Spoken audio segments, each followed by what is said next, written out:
Hey there, guys, and welcome to another Factorio Friday Facts number 358, Alien Decoratives and Polluted Water. I am joined by Bombug this time after a week of missing out. Oh man, I wanted to go over the nuke stuff, but here I am today. How you doing, X?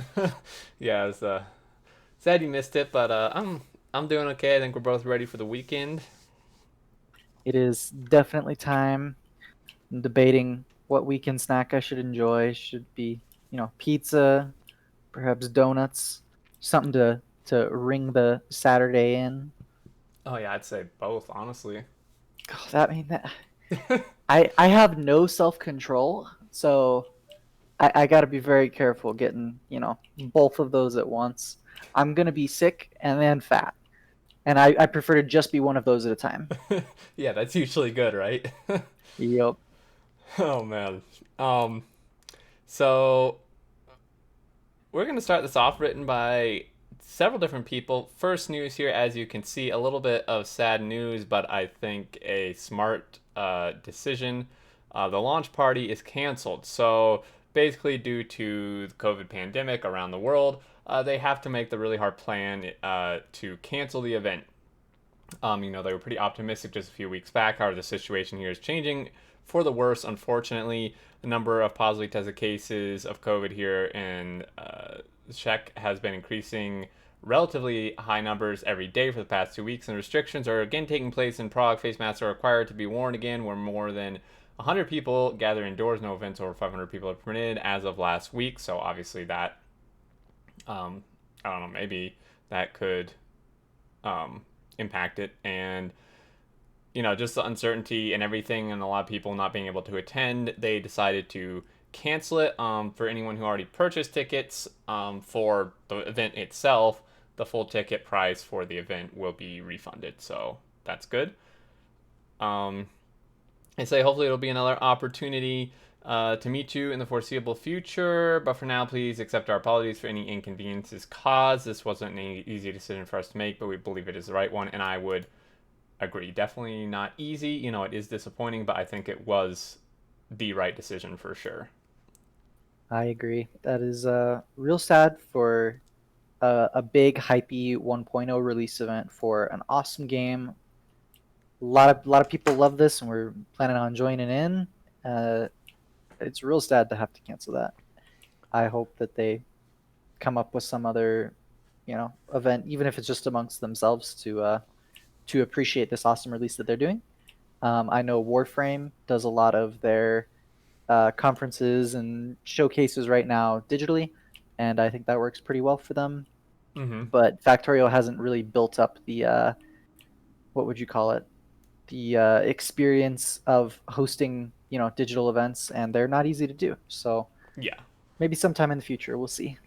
yeah, for sure. And maybe they can just do a late party. Like, maybe if sometime next year things have calmed down a little bit with COVID, maybe they can just do a kind of belated 1.0 party. I mean, I feel like that would still be appropriate, even if it's quite a few months after release. I think it's still well deserving of a party if all things are good to go in terms of being able to do it. Yeah, this is the 1.0 big rocket release. Maybe in a couple months' time, we'll have the Angels Bob rocket release. So Great, yeah, exactly. And then moving down, just before we get to the actual gameplay content, basically YouTube, Twitch, press suggestion. So over the last few weeks and months, they've been preparing for marketing of our 1.0 launch, which is awesome to hear that they are going to do some marketing on the 14th. Just 2 weeks to go now. Uh, Part of our plan is going to be sending out some free press keys to YouTubers and streamers and other content creators in the hopes they will give the game a try and help spread the word. To prepare, Jitka and I have been doing our research and compiling a list of suitable individuals to send a key to. It is not shocking that fact to find out that YouTube is massive, and I think even if we spent a year every day going through it, we still wouldn't find 10% of channels that we would like to send a key to. So we decided to start this simple form that you can use to suggest your favorite YouTubers to us and help us make sure they don't miss out on the review keys when you're sending them in. If you're interested and would like to help us out, you can fill the form in right there. It's a hyperlink. So, yeah, if you have game reviewers, or just game, people, YouTubers who play games, who don't play Factorio already, and you want them to check it out and think they maybe enjoy it, then fill out the forum and suggest it to the devs. And I think that's kind of just, a win-win-win, basically. Absolutely. So, Feel like a lot of gamers are interested in this style of game, even if only for 10 hours, it's going to mhm. be a fun 10 hours and they'll enjoy it. They don't have to make it a lifetime game like a lot of us do, but Yeah. if you Yeah, know anyone, send them on over. yeah, definitely. More press for Factorio. You get to see one of your favorite YouTubers play the game. Maybe the YouTuber will enjoy it. So just complete win. Now, into the gameplay stuff. And I was super excited when I saw this title here. Because this is something that I think myself and many other people have wondered about and potentially wanted for a very long time. And I think there are maybe some mods that do it or have done it in the past to some degree.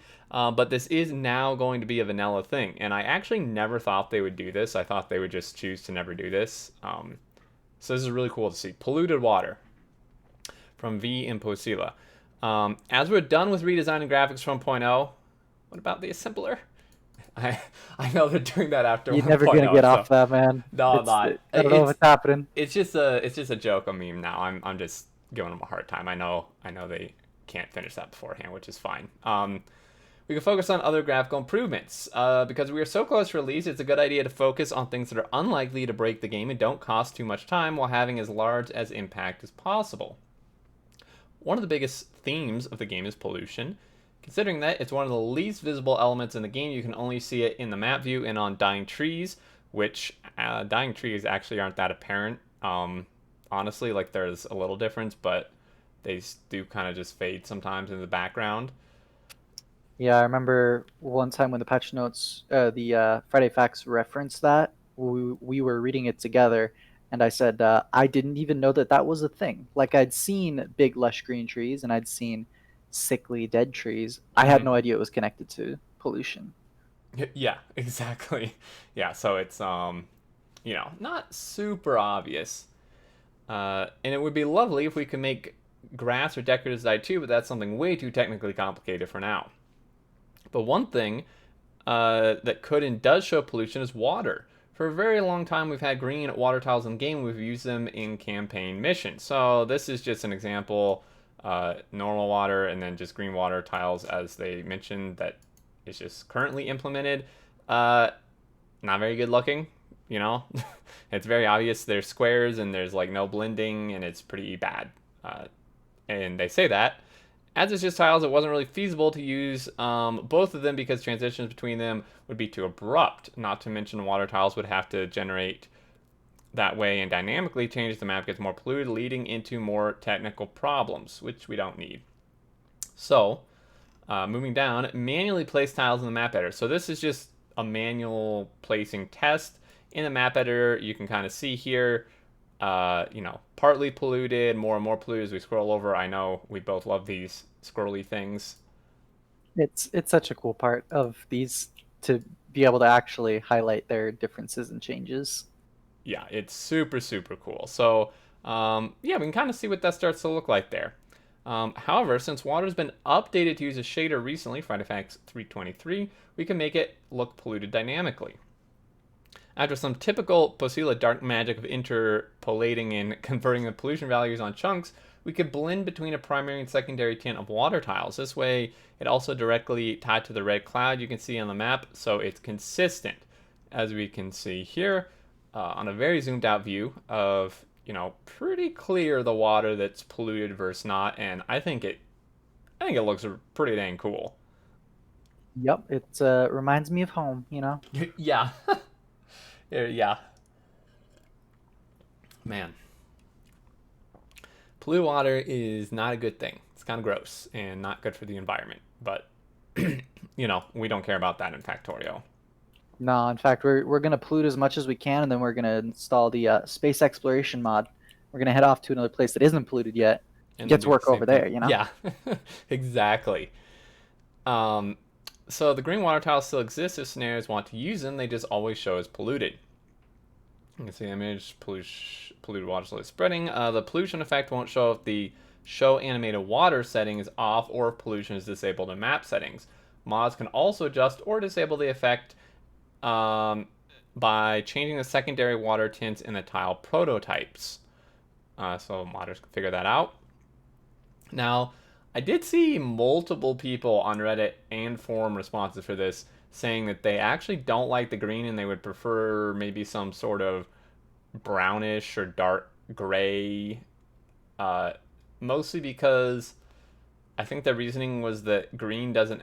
It seems more like toxic waste, like nuclear waste or just like algae, more so than actually like polluted water from like oil and coal fading into it or whatever. Yeah, That they do, and there was an example posted on Reddit reply on the Reddit thread, a reply of someone just doing a quick mock-up of like a kind of dark grayish color, which I think looked really good, potentially better, but V responded to it and said that their one concern with doing that is that they wanted it to not like blend too much with like concrete and stuff, which I hadn't really considered. So that was their I think reasoning for not doing it is if you have like your area concreted all the way up to the water, they didn't want the water to just like fade into the concrete because it was the same type of color. sure, Um, that makes sense. so yeah. Yeah, I think it's up to artistic desire there, where modders are definitely going to come in and change it up. But Factorio gets to keep their world sort of set in a color scheme that all fits together. Hmm. And I mean, like, I don't know if you've seen a lot of polluted waters, but sometimes it is green, sometimes it's more of a gray, sludgy, and then other times it's like really frothy because of Yeah. chemicals that are dumped in there. So, some modders, I know they're going to come in and they're going to give it a realistic, uh, pick your favorite polluted stream in the world. Here's this section of the Amazon Hmm. river here, and we took inspiration from it, and so this section is all frothy and bubbly, but this section is all green and sludgy, and yeah, Right, right. it'll be just excellent. People love pollution. Yeah, so um, I think it will be really cool to see what modders do with this. And then going down to Biter Decoratives. So when the whole family of Biters got the redesign, one of the plans for later was to give them their own biome in the world. We had some temporary decal and decoration sprites prepared for a long time now, but somebody needed to add them to the map generator. In the end, we didn't want to spend an awful lot of time on tweaking generated properties to place them just right, and we also wanted them to be created under new bases as biters expanded. Therefore, we decided to add special logic to generate them as spawners and turrets, probably worms, I guess they're the turrets of the biter world, are created. If your mod already has its own solution for creep, you can disable base game one by clearing spawn underscore decoration prototype property on spawners and worms. Their initial Nave implementation was placing decals just randomly, and Ernestes turned the number of decals created up to 11 to make them cover the ground the way he liked. That in turn made me, Placilla, unhappy because in the middle of the biter bases there were too many decals overlapping each other that even your GTX 1080 would take notice of the increased workload, and a laptop with an integrated GPU would fall to its knees.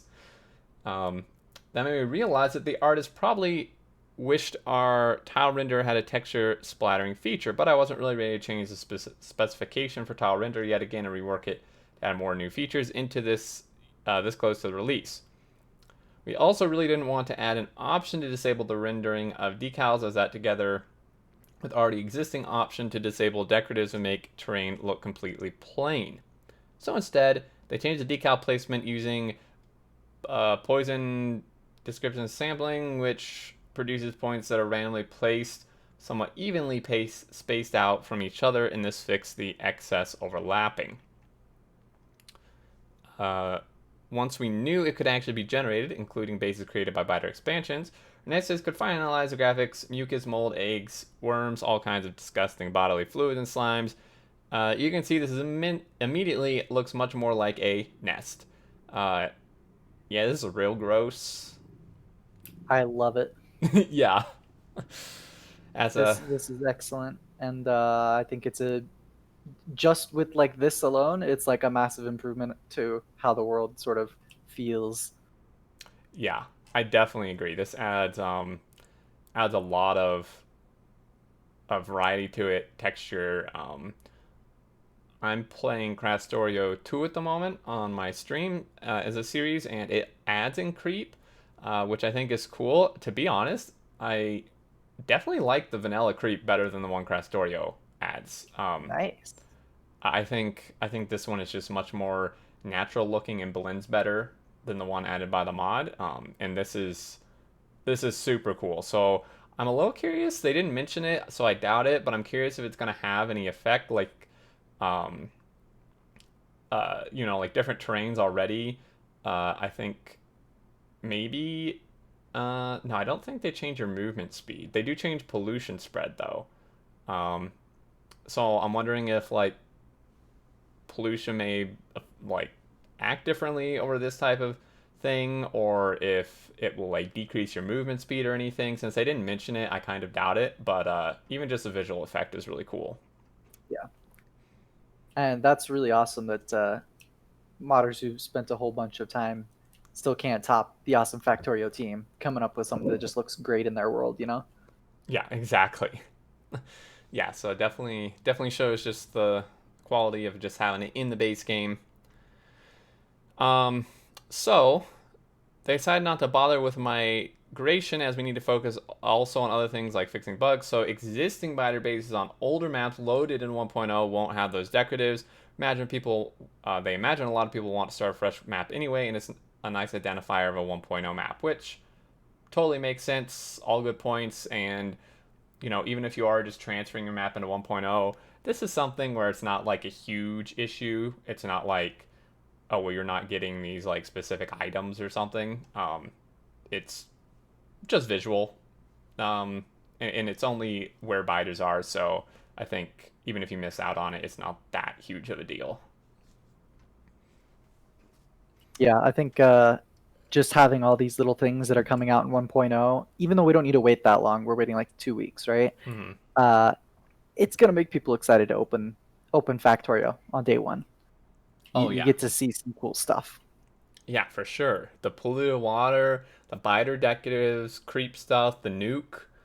Oh, Um, I want that nuke. the nuke is so cool, isn't it? It is.